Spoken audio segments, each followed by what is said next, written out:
Hola chicos, ¿qué tal? Bienvenidos a un nuevo episodio de su podcast Enfoque y pues como cada episodio me encuentro acompañada de Carlos. Carlos, ¿Qué hola. tal? Buenos días, Jess. ¿Qué tal? Carlos, la verdad es que este episodio tenemos a un invitadazo. Como cada episodio estamos intentando traer información nueva a todos nuestros oyentes, pues justamente el día de hoy traemos a un invitado con una preparación excepcional, la verdad. Te voy a decir ahí algunos puntos importantes de nuestro invitado. Es doctor en Derecho con especialización en Amparo y Justicia Penal. Es catedrático en la Ibero Tijuana, reconocido por su excelencia docente. Tiene un premio nacional pro bono en el 2022 por su labor con sectores vulnerables, que es líder en la barra mexicana de abogados y coordinador de la zona norte. Y pues ya lleva más de 20 años como abogado de empresas y es fundador de Grupo 1 Abogados. Bienvenido, doctor Leonardo Abarca. Pues la verdad es que muy felices de que nos pueda estar acompañando. No, hombre, muchas gracias por la invitación. Un gusto estar aquí con ustedes. Gracias, Leo, por estar con nosotros. Al contrario. Digo, y aparte es un buen amigo y asesor de nosotros desde hace algunos años.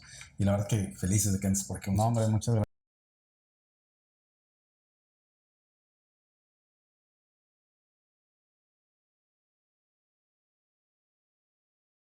Sí, la verdad es que digo, ya con ver la trayectoria, Leo, de pues todo lo que llevas, ¿no? En tu camino, en esta preparación, estoy muy segura que a nuestros agentes y pues a las personas que nos están oyendo, es información que les va a servir bastante en su día a día porque pues vamos a estar abarcando bastantes puntos importantes, así que pues vamos a empezar. Sí, vamos a darle.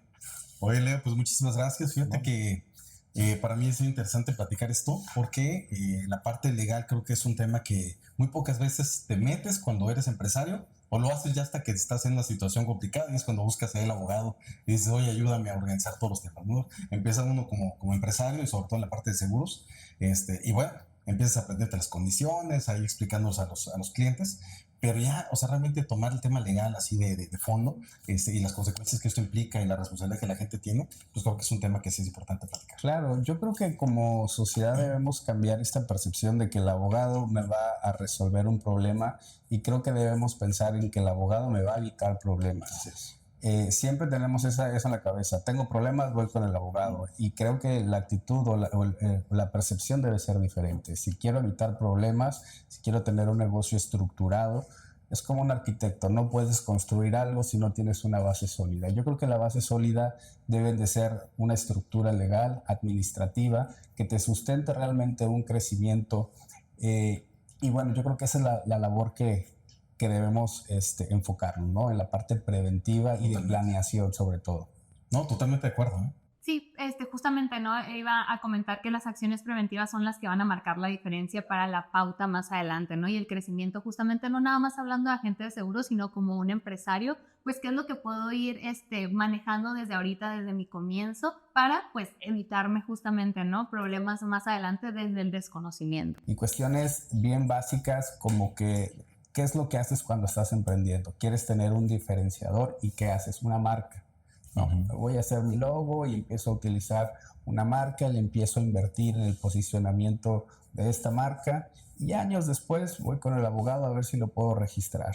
Nos ha pasado, no lo digo de dientes para afuera, tristemente es algo muy recurrente que llegan con nosotros, llevan X número de tiempo, de años, utilizando una marca que no han registrado. Cuando nosotros hacemos la búsqueda ante el INPI, el Instituto Mexicano de la Propiedad Industrial, pues revisamos y esa marca ya está utilizada por alguien más.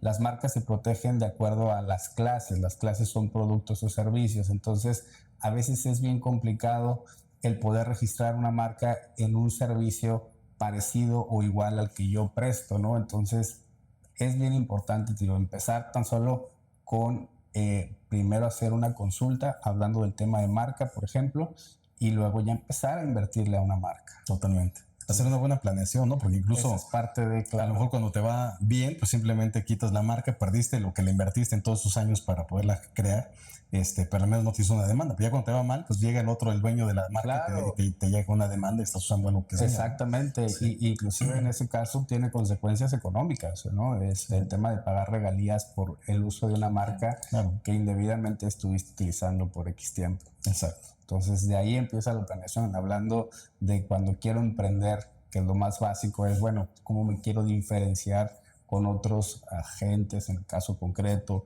con otras empresas que hacen lo mismo o algo parecido a mí. Pues empiezo a diseñar mi marca. Luego también pues el tema de qué estructura legal voy a tener, cómo voy a empezar a operar. Voy a iniciarlo yo solo como una persona física con una actividad empresarial, o quiero constituir una sociedad. Hay diferentes tipos de sociedades mercantiles dependiendo a las necesidades específicas que tengamos, los requerimientos de nuestra operación. O bien puedo constituir también una sociedad civil, ¿no? Entonces, dependiendo específicamente qué es lo que queremos, hay que dar una asesoría específica para esa estructura legal. Pero justamente lo platicábamos, ¿qué es más conveniente? Iniciar un proyecto como una persona física con actividad empresarial, o bien iniciar ya con una estructura societaria. Yo creo que hay que analizar cada caso en concreto y hacer ponderaciones, pero algo que es importante mencionar, que las sociedades mercantiles nos ofrecen una protección jurídica. Claro. ¿Qué sucede en el caso de que por alguna circunstancia que ahorita vamos a platicar, pudiera un agente de seguros ser demandado o incurrir en una sanción, ya sea administrativa, penal, mercantil? Pues inclusive en algunos casos pudiera llegar hasta afectar su patrimonio personal, ¿no? Claro. Entonces, el tema de las sociedades mercantiles, lo que sucede es que nos dan un cierto blindaje. Hay una separación muy clara entre el patrimonio que tiene la gente que le está aportando a esa sociedad, sí, y el patrimonio personal. Entonces, en esos casos, la sociedad mercantil funge como un escudo, por así decirlo, y únicamente todas las demandas o todas las obligaciones o responsabilidades se van exclusivamente al patrimonio de la sociedad y ya no trascienden a mi patrimonio personal. Entonces, esa podría ser una de las causas o de los beneficios que nos pudiera generar el operar con una sociedad mercantil. Totalmente de acuerdo. Oye, Leo, y precisamente cuando te dedicas a esto de ser agente, la responsabilidad que tienes en la parte de la asesoría con el cliente, ¿no? Del análisis de riesgo, la detección correcta, ¿no? De lo que el cliente necesita, de cómo explicas hasta las coberturas y hasta dónde llega los alcances de una póliza. Todo eso, digo, implica una gran responsabilidad de la gente, ¿no? Que eventualmente llega a esa parte donde si no se hace correcto, pues hay una demanda. Claro, porque ¿qué pasa por alguna negligencia? No quiero hablar de un dolo, o sea, de una mala intención. Sí, claro. Simplemente a lo mejor por una negligencia o por una falta de una comunicación eficaz con el cliente, porque no le entregué las condiciones, porque muchas veces también ha pasado, me ha tocado ver errores administrativos en donde el asegurado firma la póliza en blanco y ay, tú la llenas, agente, y a veces pues al momento del llenado de la póliza no es el correcto por X circunstancia. Entonces, ¿qué pasaría ahí? ¿Hasta dónde llega la responsabilidad justamente del agente? ¿Qué sucedería? Imagínense que yo contrato o estoy en la idea que contraté X cobertura, pero resulta que se genera el siniestro y esa cobertura no está dentro de mi póliza. Entonces, yo evidentemente demandaría tanto voy con la aseguradora, me va a decir no está contemplada esta cobertura.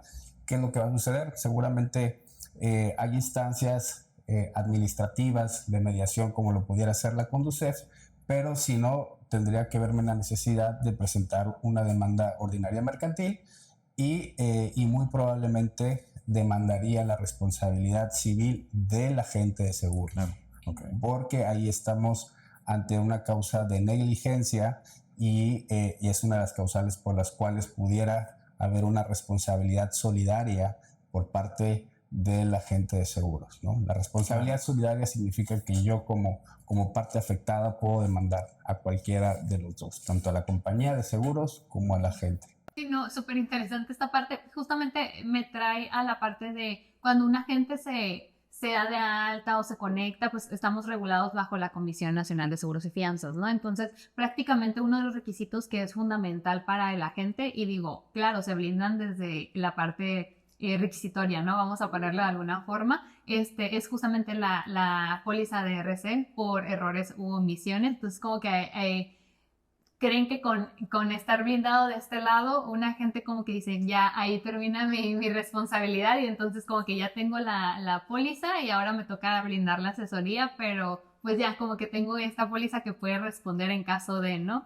Y evidentemente sí es un respaldo, no, Claro. no digo que no, pero digo, desconozco ahí sí honestamente cuáles son los montos que tiene asegurado cada agente, pero estoy pensando como abogado en una responsabilidad que pudiera ser mayor inclusive a la que tengo como cobertura, y eso nada más hablando de una responsabilidad civil. Pero ¿qué sucede si también pudiera generarse por un dolo o una negligencia, pero también una cuestión penal? Estoy pensando en que a lo mejor un abogado creativo va a decir aquí hay un fraude porque obtuviste un lucro indebido a través de un engaño. Me engañaste diciéndome que había esta cobertura, que yo estaba contratando esta cobertura. Entonces ahí se da el engaño y se da el lucro indebido. ¿Por qué? Porque tu agente indirectamente obtuviste un beneficio económico a través de ese engaño.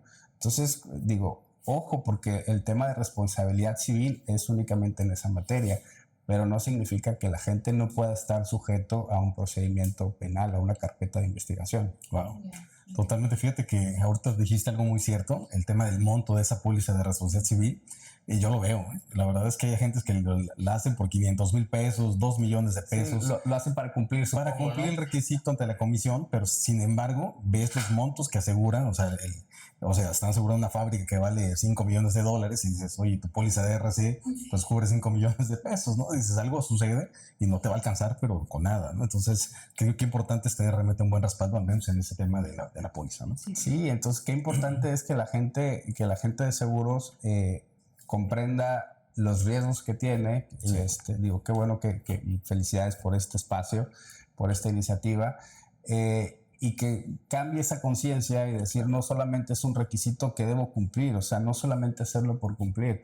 Yo creo que, y otra vez la labor preventiva, de tratar de minimizar cualquier riesgo derivado de nuestra propia operación o del ejercicio de nuestra profesión, ¿verdad? Claro. Oye, en tu experiencia, ¿qué podría hacer el agente en la parte de la asesoría, en ese proceso donde está con el cliente, explicando las condiciones generales, en qué consiste, qué cubre, qué no, para poder tener una evidencia de que realmente lo hizo correctamente, ¿no? Porque eventualmente si en una situación como la que platicas, pues él es el que tiene que demostrar que sí efectivamente le platicó al cliente todas las condiciones y que estaba incluido, que no estaba incluido, ¿no? Hoy en día muchos de los agentes lo que hacen es envían las condiciones generales, envían la póliza y le dicen al cliente, pues dale una revisada y pues tienes 30 días para pagar tu primer recibo, ¿no? Entonces eso lo dan como pues un voucher, un recibo, ¿no? De al fin de cuentas de que tienes la información completa. ¿Eso es suficiente o qué opinas? Yo creo que no es suficiente. Los actos jurídicos están sujetos a que se cumplan ciertos requisitos. Yo puedo firmar un documento y después alegar que no entendía el alcance legal de ese documento. Okay. Hemos visto causales de nulidad de contratos en el entendido de que yo estaba firmando algo pensando que tenía un alcance mayor o menor o que simplemente era algo diferente a lo que realmente estaba firmando. O sea, entonces cambiemos la percepción y no pensemos que porque tenemos un contrato firmado ya estamos del otro lado. Evidentemente, eso sería lo básico, lo mínimo que debemos de tener, es el contrato, entregar las condiciones, pero yo creo que hay que ir más allá. Yo creo que ahora con los medios tecnológicos nos da la posibilidad de poder grabar, obviamente con la autorización del asegurado. Y eso también me lleva a comentar que una de las obligaciones que debemos tener como cualquier prestador de servicios que obtiene información, datos sensibles de los asegurados, pues debemos tener los avisos de privacidad, sí o sí.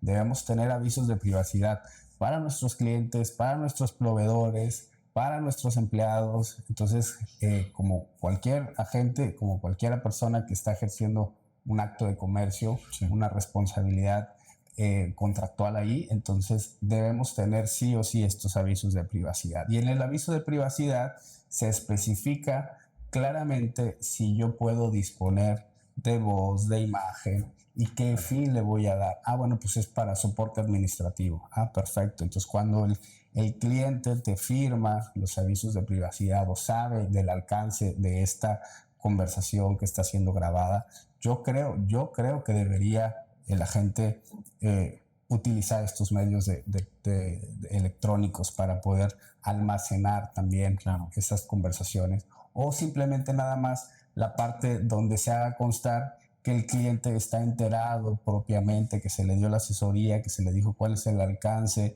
O sea, ya hasta podemos tener un pequeño guión que le vamos a leer y que el cliente está diciendo que sí, de propia voz, está diciendo que sí entendió, que sí se le explicó de una manera clara. Yo creo que podemos ir robusteciendo la documentación que mínimamente debemos tener, que es el contrato, las condiciones generales, pero también robustecerlo o fortalecerlo con este tipo de pruebas adicionales. Sí, y otro punto importante ahorita que justamente mencionaban el tema de la información, las condiciones generales, también con nuestros agentes, claro que tienen información sensible, ¿no? Del propio asegurado, o sea, tema de domicilio, nombre completo, número, todo, ¿no? Todo prácticamente.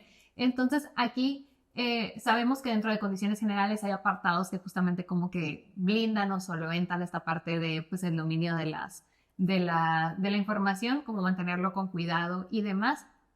Pero en este aspecto, Leo, como habrá alguna recomendación para nuestros agentes justamente con el dominio de esta información de sus asegurados, ¿no? Porque, digo, bien mencionas como hay veces que te firman y ahí te va la solicitud y pues llénala, ¿no? Y de repente hay un error ahí, desde poner la calle mal, el estado, ¿no? Algo así. Entonces, ahí habrá alguna forma de que la gente se pueda como, vaya, blindar en este tema de la praxis.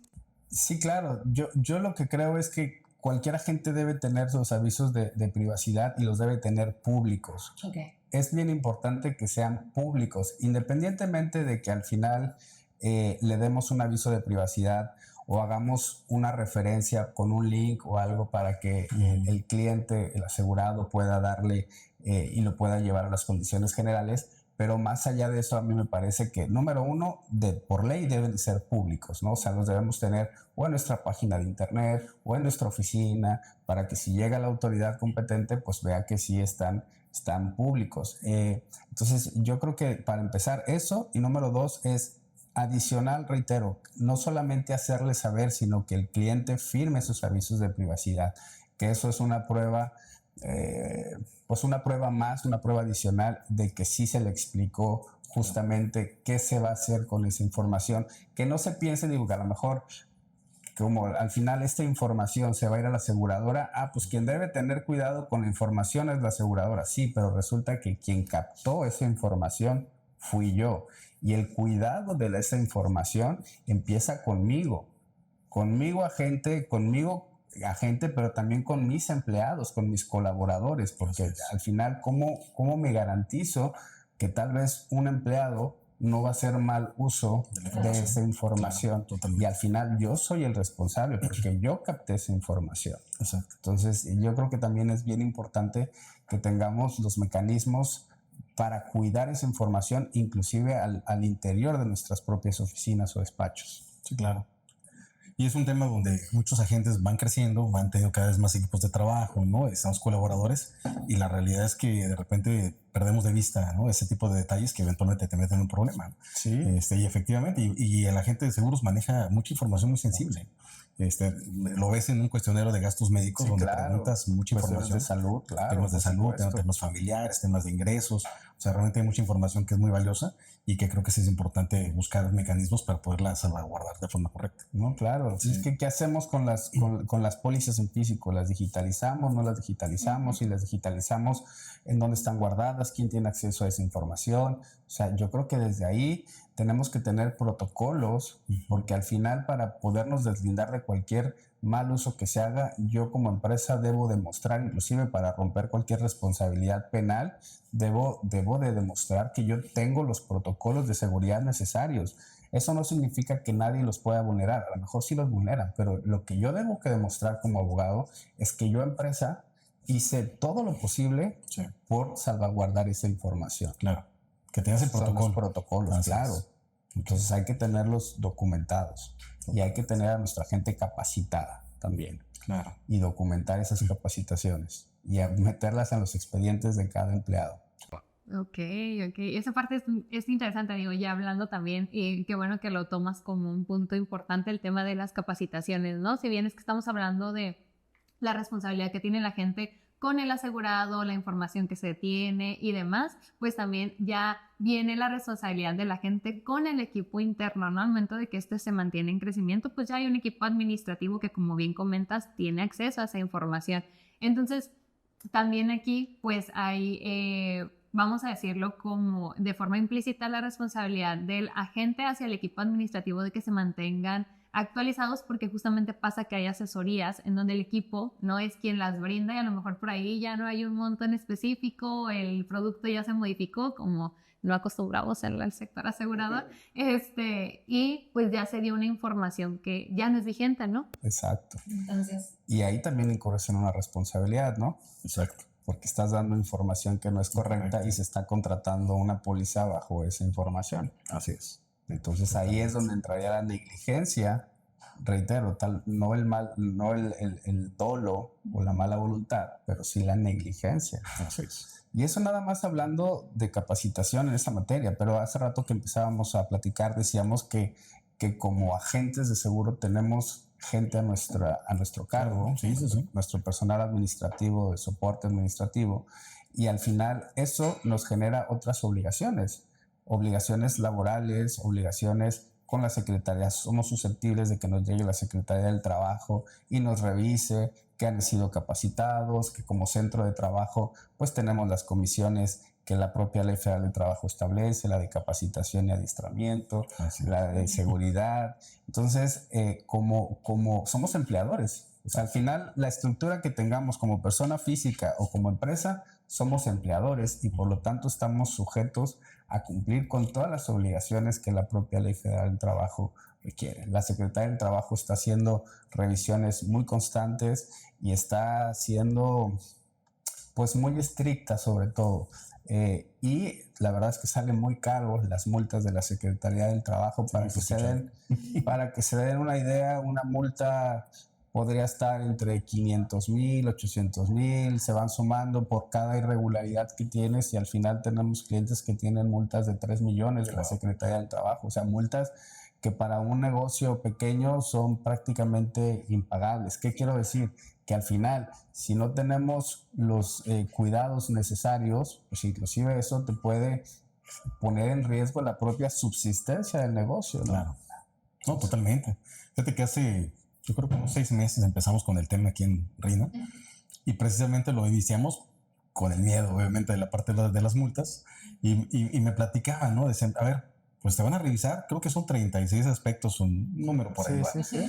Y de cada uno te van a multar, o sea, claro. Si no los tienes, ¿no? Y las multas llegan a ser tremendas, ¿no? Efectivamente a muchos negocios los pueden quebrar, ¿no? Entonces ahí está otra vez la parte preventiva que tanto hablábamos, ¿no? Claro. Yo creo que todos como empleadores deberíamos ser conscientes de ese pequeño checklist de qué es lo que te van a revisar y estar haciendo una labor interna, decir si estoy cumpliendo o no estoy cumpliendo. Entonces yo solito me autorregulo y me voy a poner un plazo para empezar a trabajar en esto y empezar a cumplirlo, eventualmente con la finalidad de tener todos los puntos que me van a revisar al 100%, ¿no? Sí, claro, totalmente. Entonces ahí está la parte también otra vez preventiva. Más trabajo por ahí.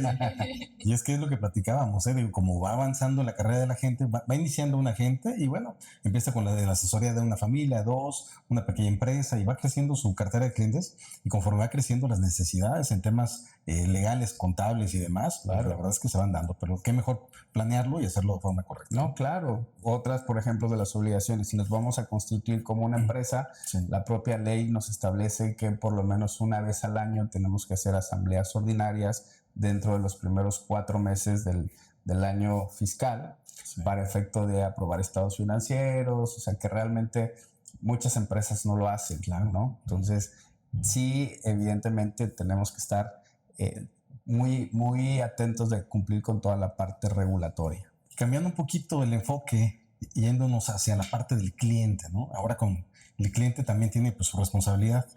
Y lo vemos en la práctica común, donde en ese mismo cuestionario que platicamos de gastos médicos, a lo mejor hay un cliente que pues tú le preguntas, oye, ¿cómo andas de salud? No, al 100, no tengo nada, ¿no? Ando súper bien, no tengo ni una enfermedad. Y resulta que la persona, por alguna razón, pues mintió, ¿no? Y la póliza se emite pasa algún tiempo y eventualmente pues el cliente empieza a reclamar algo que ya traía. Ese tipo de temas, digo, es más común de lo que quisiéramos. Sí, sí. ¿Qué opinas de la parte de la responsabilidad del cliente con respecto a la información que provee para el análisis del riesgo?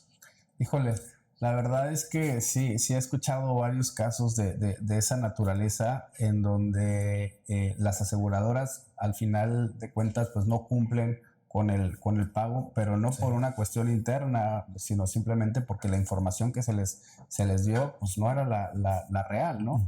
Ahí yo creo que también pues el cliente tiene que ser muy ético, porque si no, pues por más que haga todos los trámites administrativos, judiciales, extrajudiciales, pues no va a conseguir lo que está buscando, porque la póliza no tiene esa cobertura. Entonces, pues yo creo que también debemos, así como decimos que hay que concientizar de la responsabilidad que puede incurrir un agente, pues también pues los propios usuarios, ¿no? Los asegurados deben actuar de una forma ética, porque también viceversa, también es un delito estar tratando de defraudar a una aseguradora, ¿no? Como bien dices, es más común de lo que quisiéramos.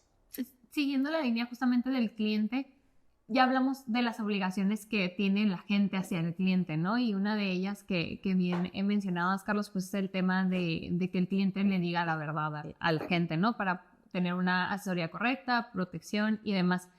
Pues ya una vez que yo firmo, ¿no? Ya digo, llené la información y todo. ¿Qué obligaciones adicionales pudiera llegar a tener yo como asegurada una vez que ya llené esa información, firmé, te la entregué como agente? ¿Qué sigue después de este proceso en la parte, hablando desde esta parte legal, ¿no? Tenemos puntos importantes como son los 30 días en el pago, qué pasa si ya no te pagué en ese tiempo y luego yo regreso contigo y te digo, oye, pues es que tú me diste esta tarifa, ¿no? Y ese tipo de cuestiones que son como obligaciones del cliente y que debe de considerar, vaya, ¿no? ¿Hay alguna otra que por ahí, Leo, nos puedas compartir, algo que sea importante que el cliente considere? Pues yo creo que la obligación principal que debe cumplir el cliente de una vez dada la información y firmada la póliza, evidentemente es el pago, ¿no? Yo creo que pues si no pagas dentro del plazo, pues puedes perder inclusive las antigüedades que llaman hablando de una póliza de gastos médicos mayores. Entonces yo creo que la responsabilidad del cliente, pues lo principal sería, desde mi punto de vista, esa, ¿no? Del pago. Enfocarnos un poco también en la parte de la responsabilidad que ya mencionábamos por parte de la gente. Imagínense que, como vamos a retomar el ejemplo que les platicaba de que la gente por X circunstancia no da una asesoría correcta en cuanto al alcance de la póliza o ayuda con un afán de ayudar al asegurado, llena la póliza, pero no lo hace de una forma correcta. Entonces, ¿qué sucede? Bueno, ahí yo creo que evidentemente las aseguradoras pues deben analizar este caso.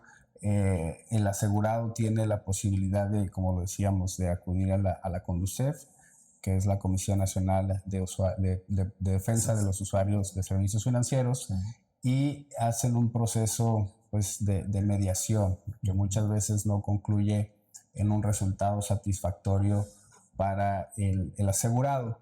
El asegurado, a partir de ahí, tiene hasta 2 años para poder demandar a la aseguradora y en algunos casos, dependiendo del caso concreto, pues puede demandar de manera, como lo decíamos, de manera solidaria, como una obligación solidaria a la gente, ¿no? Entonces, pues sí es importante también que la gente pues tome todas las precauciones necesarias y que ya estando dentro del proceso legal, pues a mí me parece que lo más sano sería buscar un arreglo con el asegurado, evidentemente tratando de buscar un arreglo pues que sea equitativo y justo para ambas partes, ¿no? Pero sí mencionar y reiterar que sería una acción mercantil y que el asegurado tiene hasta 2 años. No es una obligación que perdure indefinidamente. Entonces, sí estar conscientes de este plazo de 2 años que tiene el asegurado para demandar. Fíjate que en esos casos lo que me ha tocado observar es que cuando el asegurado efectivamente tiene la razón, llega ante la Conducef, hace su respectiva demanda, llegan a un punto de conciliación, generalmente la aseguradora es la que asume. Primero el asegurador dice, va, lo pago, el asegurado queda cubierto, cosa que la verdad me agrada porque creo que solamente en México pasa, en Estados Unidos es otro tema. Y luego la aseguradora en México va con el agente y le dice, a ver, o sea, realmente esto costó tanto, ¿y cómo lo vas a pagar? ¿No? Te lo voy a descontar ni te voy a preguntar, ¿no? Realmente ya hace responsable también a la gente. Entonces, en ese sentido, el asegurado en México, yo creo que está protegido. Sin embargo, pues sí existe una gran responsabilidad por parte de la gente si efectivamente pues no hace una buena asesoría, no tiene los documentos correctos para poder comprobar que hizo esa debida asesoría. Como comentabas, no tiene sus avisos de privacidad y todo lo que realmente conlleva hoy en día la profesión, que no se tiene que tomar para nada a la ligera, ¿no? Realmente hay una gran responsabilidad con ese cliente, con esa empresa, con esa familia, ¿no?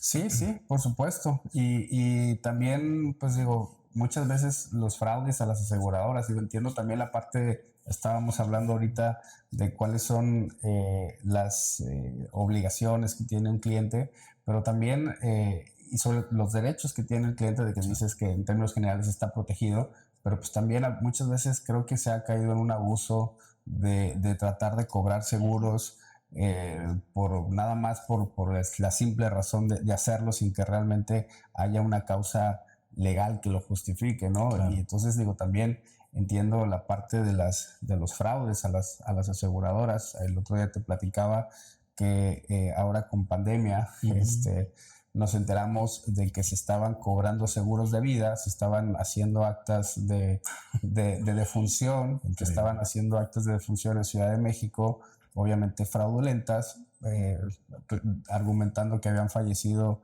en COVID, por causa del COVID, y después iban a las aseguradoras a cobrar los seguros de vida. Y bueno, pues de hecho, traemos por ahí un par de asuntos así, donde todavía están en investigación. La propia aseguradora ha contratado agencias de seguridad, no sé si es una dependencia interna, un departamento interno, pero bueno, lo que sí sé es que se ha entrevistado con nosotros, con nuestros clientes, tratando de investigar qué fue lo que sucedió. Pero retomando este tema de los fraudes, digo, es bastante complicado también. Increíble, ¿no? Increíble que hagan actos de defunción y lleguen con toda la información. Actas de defunción falsas. Falsificaron también credenciales del INE de los hijos de esta persona, del asegurado, y con esas credenciales falsas y con esta acta de defunción falsa, pues cobraron por ahí algunas pólizas de seguro bastante considerables los montos. Y bueno, pues ahora evidentemente pues la aseguradora hace una investigación de qué está sucediendo cuando se percata por nuestra propia clienta, que fue la asegurada, la supuestamente había fallecido. Se entera que le cancelaron su INE, o sea, jurídicamente deja de existir, porque al momento que cobran, pues todo es como se canceló su INE, su pasaporte, no podía salir del país, no tenía una identificación. Obviamente la aseguradora voltea con sus hijos, pretende generar acciones penales diciendo, pues tú me cometiste un fraude, tú hiciste todo para cobrar este seguro de manera fraudulenta. Entonces están muy interesantes este tipo de... Oye, jurídicamente, ¿cómo la revives a tu cliente? Porque ya tiene un certificado de defunción y... Sí, teníamos un acta de defunción, la cancelación del INE, del pasaporte. Entonces presentamos primero que nada un amparo, porque al final la cancelación fue un acto de autoridad. Entonces este acto de autoridad pues evidentemente fue cometido de manera fraudulenta, con irregularidades administrativas, y lo que hicimos pues fue demostrar simplemente que estaba todavía viva. Solicitamos se le diera parte al INE, a la Secretaría de Relaciones Exteriores, para poder reactivar tanto su credencial como su pasaporte. Más allá de toda la defensa legal que estamos haciendo para los hijos, sobre todo, que la aseguradora, en quien tiene la mira puesta por la supuesta defraudación, pues es por los hijos. Pero ya demostramos que los INEs están alterados. Al menos la fotografía no coincide. No coincide, definitivamente. Qué increíble está eso. Ni las firmas. Nada. Qué tremendo. Oye, pero fíjate, en la parte de seguros, digo, se escucha mucho la parte de pues, algunos fraudes que están buscando o que han buscado para algunas personas hacerle a las aseguradoras, ¿no? Hoy en día, de hecho, hay un tema ahí, creo que en el Senado, donde estamos metido mucho en la parte de los seguros de gastos médicos, ¿no? Donde están abogando porque los seguros de gastos médicos sean mucho más económicos o más accesibles para la gran mayoría de la población, de que hay una iniciativa que me parece que es para que no se incremente la prima a partir de los 65 años y se mantenga una prima fija. Digo, hay una serie de iniciativas de cierta persona que está llevando al Senado. Y pues digo, se me hace muy interesante, pero desde mi punto de vista todo viene de los abusos que algunos hospitales tienen pues con las aseguradoras, ¿no? Donde se han vuelto expertas en cobrarles a las compañías de seguros, donde la realidad es que llega alguien y pues a ver qué póliza tienes y a ver hasta dónde llega esta póliza y cómo le sacamos el mayor provecho, ¿no? Y la realidad es que eso viene impactando y es otro tipo de fraude también, al fin de cuentas, ¿no? Porque no cobran lo justo a la aseguradora y la aseguradora pues según las condiciones generales paga, a lo mejor paga 3-4 veces más de lo que tenía que pagar, pero no es con un solo asegurado, sino lo hace con miles de asegurados y eventualmente las pólizas de gastos médicos, pues la prima se va incrementando porque no alcanza para pagar pues tantas cuentas que vienen infladas, ¿no? Entonces, digo, lo que voy es que hay muchos tipos de fraudes de muchas partes, ¿no? Que realmente están buscando cómo afectar pues esas mutualidades que eventualmente pues benefician. Oye, en ese caso al final el perjudicado es el asegurado, ¿no? Porque su prima va subiendo. Totalmente. O sea, la realidad es que lo vemos, ¿no? Llegan las renovaciones del siguiente año y trae un incremento del 15, 18, 30, 40% de incremento. Y el cliente dice, oye, ¿por qué? ¿Por qué tienen tan cara? ¿No? Pues porque la compañía, y lo vemos en los estados financieros de la aseguradora, donde en el ramo de gastos médicos, pues no les está alcanzando para pagar todas las cuentas que en los hospitales les pasan, ¿no? Entonces, pues tienen que hacer ese ajuste en tema de primas. Y a todos nos afecta porque hay muchos asegurados que lo siguen pagando su póliza de gastos médicos, siguen cubiertos, pero algunos dicen, oye, ya no puedo, ¿no? Simplemente dejo mi póliza y pues me voy a la parte de la seguridad social, ¿no? Entonces, los afectados, sí, el asegurado al fin de cuentas, ¿no? Sí, que el tema de la seguridad social, híjole, pues cada vez tristemente es más deficiente y eso obliga a que las personas hagan un esfuerzo económico importante para seguir pagando este tipo de pólizas. Sí, claro. Y que la verdad es que podría ser una póliza pues, significativamente más económica si pues, fuera bien administrada y además pues realmente los hospitales cobran lo que es justo, ¿no? Digo, no todos, pero hay muchos hospitales que efectivamente vemos cómo lo hacen y bueno, es una realidad en México, pero para mí se me hace otro tipo de fraude y pues muy delicado porque está afectando a muchísima gente, ¿no? Sí, definitivo. Muy bien, Leo, y pues justamente no para pues ir cerrando este episodio, me gustaría mucho que nos compartieras un mensaje, algo importante para que la gente, ¿no? O vamos a ponerlo como empresario, prestador de servicios, vaya, que pues dice, pues a mí nunca me va a pasar, ¿no? Esta medida preventiva no la van realizando porque dicen, no, pues de aquí que yo estoy exento de eso, ¿no? Que pues muchos por allá afuera dirán, ¿no? En su momento como, no creo que llegue a pasar, no creo que llegue a suceder, o después hago como este proceso o me pongo al tanto, ¿no? De lo que debería de tener. ¿Qué le podrías decir tú a esa persona que dice, pues a mí nunca va a pasar? Yo creo que es mucho más económico ser preventivo que reactivo. Es decir, ya que tienes una contingencia legal encima, al final te cuesta mucho más caro resolverla que haber generado una inversión para hacer una actividad preventiva.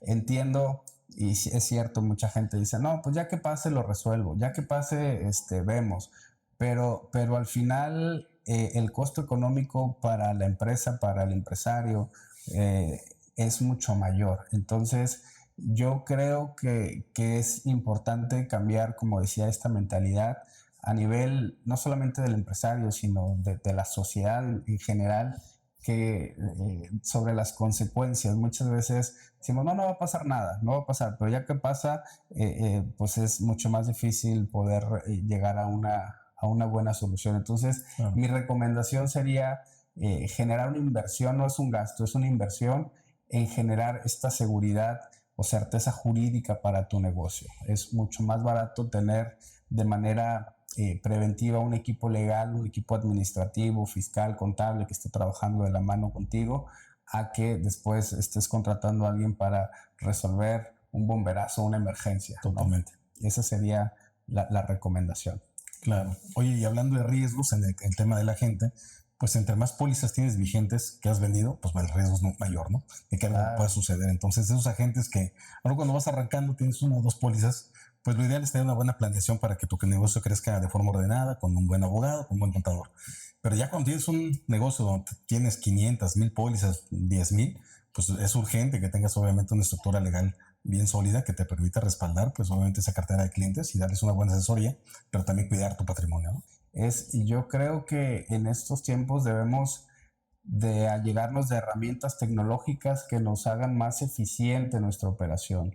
Hace rato hablábamos de cómo generar soportes no solamente legales, sino también en video, en audio, respecto a las operaciones, en cómo las estamos haciendo. Entonces, en ese sentido, yo creo que es una recomendación bien importante el también a generar, hablando de inversión, meterle también a estas herramientas tecnológicas para ser más eficientes y más productivos nuestros negocios.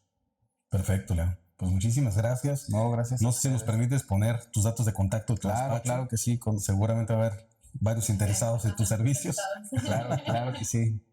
Claro que sí. Y de verdad, muchísimas gracias por tu tiempo y por la... No, gracias a ustedes y nuevamente felicitarlos por esta iniciativa. Es un muy buen espacio para poder platicar. Muchas gracias. Y pues sí, justamente, ¿no? Esta información por acá las vamos a estar compartiendo con todos los que nos escuchan, los que nos están viendo. Así que ya saben, es mejor prevenir porque sale más caro después querer corregir ciertas acciones. Muchas gracias, Leo, nuevamente. No, gracias a ustedes. Gracias, Carlos, por un episodio más. Y pues nada, chicos, para todos los que nos escuchan, nos ven, muchas gracias por quedarse en este episodio. Y pues ya saben, el podcast Enfoque va a traer muchísima más información para todos ustedes. Nos vemos en el siguiente capítulo. Gracias. ¿Te pico? Ay, me dio mucho. Ya lo borré. Y se vuelve mucho frío.